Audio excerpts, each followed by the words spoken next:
मोदी जी तो कंप्लेनेंट ही नहीं है। हाँ, अगर आप कहते हैं कि हर उनमें से जो 13 करोड़ मोदी से उन्होंने लिखा है उसमें से कोई भी आके ये याचिका डाल सकता है तो वो बात दूसरी है, लेकिन उन्होंने हमेशा कहा है, ये भी पढ़ी दूसरी जगह जहां कहा है उन्होंने, para 5 Roman 5 at page 12, made derogatory remarks against the Honorable Prime Minister Shri Narendra Modi in general public and further compared the persons having Modi surname. So clearly, unfortunately, he is influenced by the high office of the Honorable Prime Minister, forgetting that the Honorable Prime Minister is not the complainant. As a matter of fact, one of the important points is in defamation law that only the person directly affected can maintain. Now it's a moot question of arguments that the other members of the Modi community can and cannot or to what extent can maintain. वो हम argue करेंगे, लेकिन मैं आपको इसका एक structure बता रहा हूं इस निर्णय का।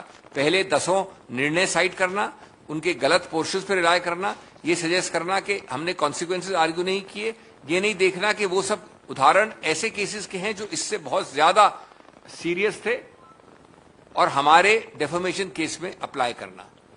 जो 202 जुरिस्डिक्शन की बात आपको याद है मैंने पहले की थी कि अगर कोलार में ये चीज हुई है और गुजरात पहुंच जाए कोई आदमी याचिका लेके, तो 202 प्रावधान में आपको पहले प्राथमिक रूप से थ्रेशोल्ड में शुरुआत में ये देखना पड़ता है कि क्या वहां पर अधिकार क्षेत्र यानी जुरिस्डिक्शन है कि नहीं।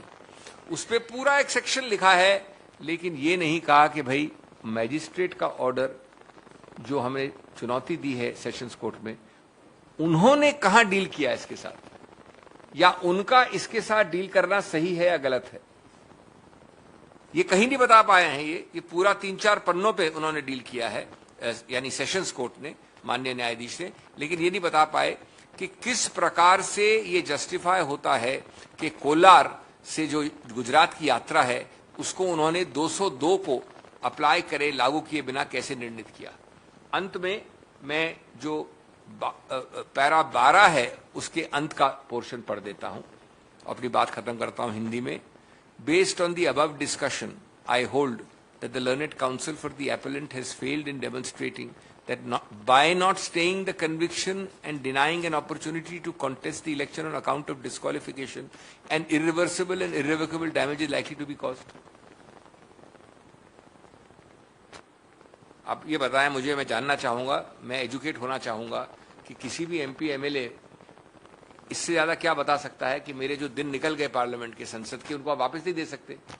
इर्रिवर्सिबल का मतलब क्या होता है, इर्रिवोकेबल का मतलब क्या होता है, और क्या दिखा सकता है कोई दुनिया में ऐसा व्यक्ति नहीं है जो इन्होंने जो लिखा है यहां पर, by not staying conviction and denying an opportunity irrevocable and irreversible damage is likely to be caused. That is the whole case of Rahul Gandhi for stay of conviction. बाद में आप कन्विक्ट करिए ना, फाइनल में हियरिंग में कन्विक्ट करिए, लेकिन जब तक ये लंबित है तब तक स्टे करें। इससे ज्यादा क्या ज्यादा प्रभावशाली कारण हो सकता है जिसको 3 सेंटेंसेस 6 लाइन में 12 नंबर पैरा में एक डिसमिस कर दिया है। ये सब, इसके अलावा बहुत सारे और गलतियां हैं जिनको चुनौती बहुत जल्द से जल्द दी जाएगी। Friends, I will be very brief, you heard me in Hindi. The point is simple in that a most unfortunate and unsustainable legal decision of the magistrate has been upheld in a even more unsustainable and erroneous judgment of the Sessions Court.